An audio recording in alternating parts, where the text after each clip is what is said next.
گوادر سے، رمدان بارڈر سے زائرین جو واپس آ رہے ہیں پاکستان کے ملک کے اندرونی علاقوں میں، وہ وہاں جو احتجاج ہو رہا ہے، جو وہاں پر دھرنا ہو رہا ہے، وہ جو وہاں مسئلے ہیں، اس کی وجہ سے زائرین پریشان ہیں.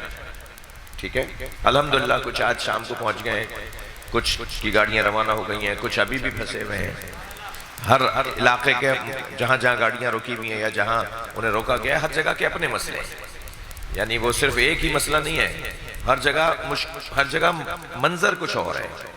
تو جہاں وہ منظر حل ہو رہا ہے وہ نکل رہے ہیں، آ رہے ہیں، انہیں کہا جا رہا ہے اب آپ چلے جائیے. یہ ایک بہت بڑا مسئلہ ہے. اب میں تو اپنی قوم کا اپنے آپ کو نوکر سمجھنا اپنی عزت سمجھتا ہوں، اپنے لیے اعزاز سمجھتا ہوں. میرا اپنا طریقہ ہے، میں گفتگو سے پہلے احتجاج کا قائل نہیں.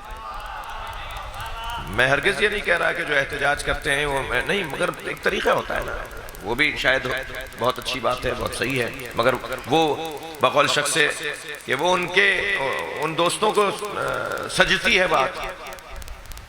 مثلا آپ کو فلاں بات سجتی ہے، آپ کو فلاں بات سجتی ہے، مجھے فلاں بات سجتی ہے، میں روش کی بات کر رہا ہوں. تو الحمدللہ کچھ اسی طرح پارا چنار کا مسئلہ.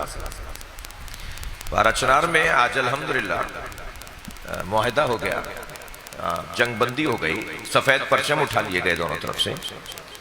بہت بڑا نقصان ہوا، ہمارے 35 سے زیادہ مومنین شہید ہوئے جی، دسیوں مومنین زخمی ہوئے. انہیں اب لے جایا جا رہا ہے اسلام آباد اور پنڈی کی طرف علاج کے لیے. جو وہ بھی روکے ہوئے تھے انہیں بھی نہیں جانے دیا جا رہا تھا، رستہ ہی مسدود تھا، رستے میں مسئلے تھے. تو میں گزشتہ 2-3 دن سے وہاں جو ہماری شخصیات ہیں ان سے رابطے میں تھا. میں جان رہا تھا کہ کیا ہو رہا ہے، اور جب مسلسل ہم دیکھ رہے تھے کہ اب بہتری کا سفر ہے، اس لیے ہم نے کل آپ سے بات نہیں کی اور اس سے پچھلے دن بھی آپ سے بات نہیں کی. آج یہ خبر ایک اچھی آئی وہاں کی شخصیات سے رابطے میں. ہمارے جو ادارے، ہماری جو تنظیمیں اپنی محبتوں کا اظہار کر رہی ہیں، وہ اپنی جگہ حق ہے، سچ ہے، انہیں کرنا چاہیے. اور وہ ظاہراً کل کوئی اہتمام ہو رہا ہے، اسے ہونا چاہیے. لیکن اختلاف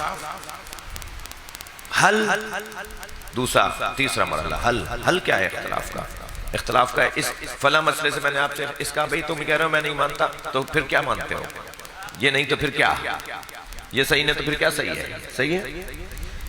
جہاں تک بات اختلاف کی ہے، کیونکہ ہمارے مزاج میں اللہ نے 2 چیزیں رکھی ہیں. ایک ہمیں بھولنے والا بنایا ہے، نسیان کے خاندان کا انسان ہے. انسان ہے نا، انسان یعنی نسیان، انسان یعنی نسیان. ایک معنی انسان کے ہیں نسیان، ایک معنی انسان کے ہیں انس، یا انس کے خاندان کا یہ لفظ ہے یا نسیان کے خاندان کا یہ لفظ ہے. انسان انس کے خاندان کا ہے، تبھی تو ہم اجتماعی زندگی گزارتے ہیں. ہم ایک دوسرے سے مانوس ہو جاتے ہیں، ایک دوسرے پہ بھروسہ کرنے لگتے ہیں، ایک دوسرے پہ اعتماد کرنے لگتے ہیں. ہم مانوس ہو جاتے ہیں، انس پیدا کر لیتے ہیں، اس لیے انسان ہے. دوسرا سبب ہم انسان ہیں اس لیے کہ ہمارے یہاں نسیان پایا جاتا ہے، بھولنا پایا جاتا ہے. 6 دن پہلے ہم نے کیا سوچا تھا، کیا چاہا تھا، کیا کھایا تھا، کس کس سے ملے تھے. اگر ڈائری مینٹین نہ ہو رہی ہو مصروف لوگوں کی تو انہیں تو صبح کا نہیں پتا ہوتا کہ آج ہم کس کس سے ملے. ہمارے اندر بھولنے کی کیفیت ہے، اور جس کے وجود میں اللہ نے بھولنے والا یا بھولنے کو قرار دیا ہو، اس کے لیے ضروری نہیں ہے کہ اسے بار بار یاد کروایا جائے.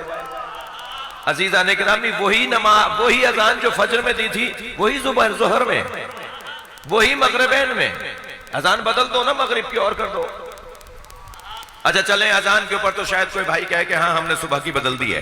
صلوات پڑھیں ذرا محمد و آلہ.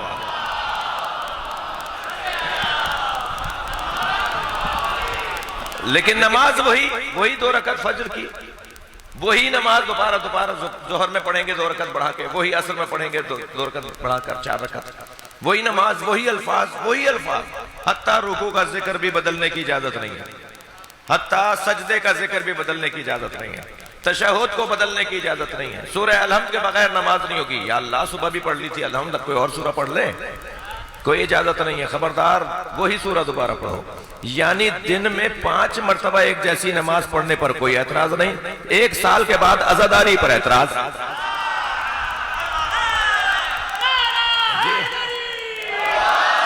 کہ ہر سال وہی بات کرو گے، بار بار کربلا دہراؤ گے. ارے بھائی ہم انسان ہیں، انسان کے اندر بھولنے کا مادہ ہے، اسے بار بار دہراؤ، بار بار یاد دلاؤ تاکہ یہ اپنی منزل پر پلٹ پلٹ کر آتا رہے۔ صلوات پڑھ لیں محمد و آل محمد۔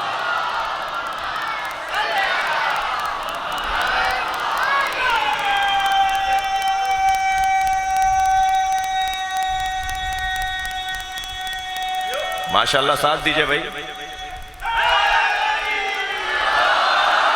توجہ کر لیا آپ نے؟ تو ایک تو ہمارے اندر یہ کیفیت ہے کہ ہم انسان ہیں، بھول جاتے ہیں تو پھر قرآن نے ہمیں یاد رکھوانے کے لیے اور یاد کروانے کے لیے اہتمام کیا ہے۔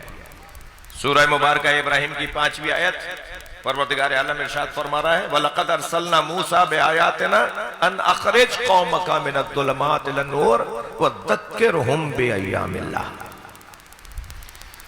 ہم نے موسیٰ کو آیات،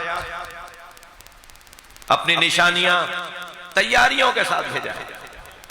ہم نے موسیٰ کو تیاریوں کے ساتھ تیار کر کے موسیٰ کو بھیجا ہے۔ بھیجا ہے، نکالا نہیں ہے۔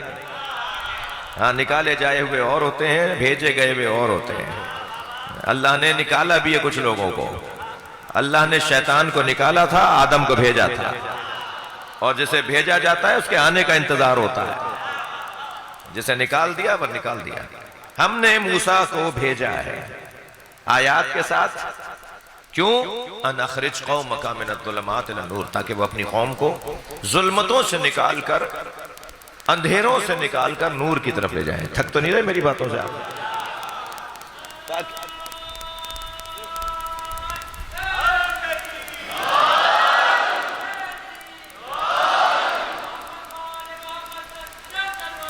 اللہم صلی علی محمد و آل محمد۔ موسم کی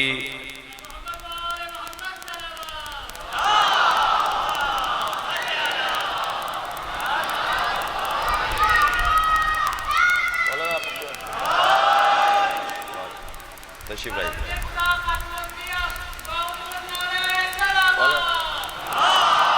عابد کلیم صاحب،